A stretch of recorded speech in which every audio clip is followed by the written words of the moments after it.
હર હર મહાદેવ। આજના એપિસોડમાં જોઈએ સોમનાથ મંદિર પર વારંવાર થયેલા આક્રમણો અને એ આક્રમણોથી મંદિરની રક્ષા કરનાર મહાપુરુષોની ગાથા વિશે। સૌરાષ્ટ્રે સોમનાથમ ચ શ્રીશૈલે મલ્લિકાર્જુનમ ઉજ્જૈન્યામ મહાકાલમ ઓમકારમમલેશ્વરમ પરલ્યામ વૈજનાથમ ચ ડાકિન્યામ ભીમશંકરમ સેતુબંધેતુ રામેશમ નાગેશમ દારુકા વને વારાણસ્યામ તુ વિશ્વેશમ ત્રંબકમ ગૌતમી તટે હિમાલયે તુ કેદારમ ગુષ્મેશમ ચ શિવાલયે એતાની જ્યોતિર્લિંગાની સાયં પ્રાતઃ પઠેન્નરઃ સપ્તજન્મ કૃતમ પાપમ સ્મરણેન વિનશ્યતિ। સોમનાથ મંદિર પર વેદકાળથી 20મી સદી સુધી 10 વખત આક્રમણો થયા છે અને 15 વખત આ મંદિરનો જીર્ણોદ્ધાર થયો છે। વેદકાળમાં ચંદ્રએ સુવર્ણ મંદિર બનાવ્યું, રામાયણ કાળમાં રાવણે રૌપ્ય મંદિર બનાવ્યું, તો મહાભારત કાળમાં ભગવાન શ્રી કૃષ્ણએ રજત જડિત સોમનાથનું મંદિર બાંધ્યું। ત્યારબાદ વિવિધ રાજા રજવાડો દ્વારા આ મંદિર પુનરુદ્ધારિત થતું રહ્યું। ઈસવીસન 720માં પ્રહલવંશના રાજા કૃષ્ણએ મંદિરનું પુનર્નિર્માણ કર્યું, તો સોલંકી વંશ પ્રસ્થાપક મૂળરાજે તે કાર્યને આગળ વધાર્યું।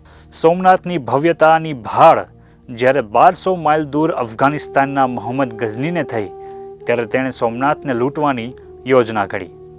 સૌપ્રથમ ઈસવીસન 1024માં તેણે સોમનાથ પર પહેલું આક્રમણ કર્યું અને મૂર્તિના ટુકડા કરીને તમામ સંપત્તિ લૂંટી। ત્યારબાદ રજપૂતોએ ગઝનીને પાછો હાંક્યો। ઈસવીસન 1026માં 6 જાન્યુઆરીએ ગઝનીએ પુનઃ આક્રમણ કર્યું અને મંદિરને સંપૂર્ણપણે ધ્વસ્ત કર્યું।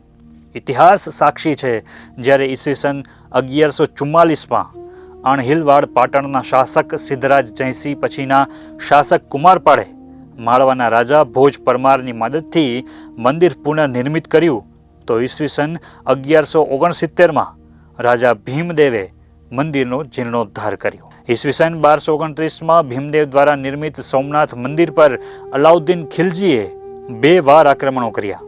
ત્યારબાદ ઈસવીસન 1308થી 1325માં રાજા મહિપાલે મંદિરને ફરીથી ઊભું કર્યું।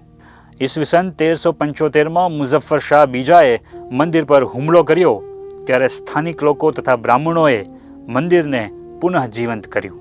હજુ તો મંદિર જીવંત થતું જ હતું ને ત્યાં ઈસવીસન 1339માં મુઝફ્ફર શાહના પુત્ર જાફર ખાને સોમનાથ પર હુમલો કર્યો અને તહેસ નહેસ કરી નાખ્યું।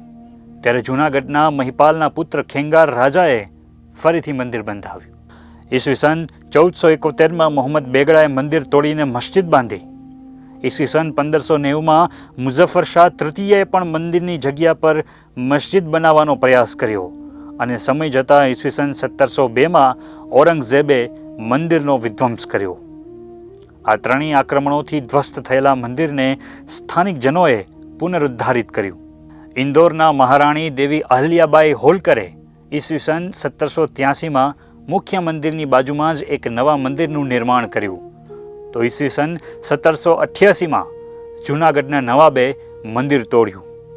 ત્યારબાદ ઈસવીસન 1991માં ભારતના લોખંડી પુરુષ સરદાર વલ્લભભાઈ પટેલના દ્રઢ સંકલ્પથી વર્તમાન સમયનું નૂતન મંદિર સાકારિત થયું।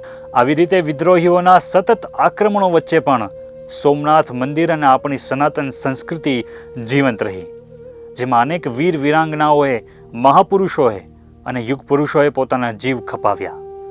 આજે પણ સોમનાથ મહાદેવની ભવ્યતા અને દિવ્યતા અક્ષુણ્ણ છે।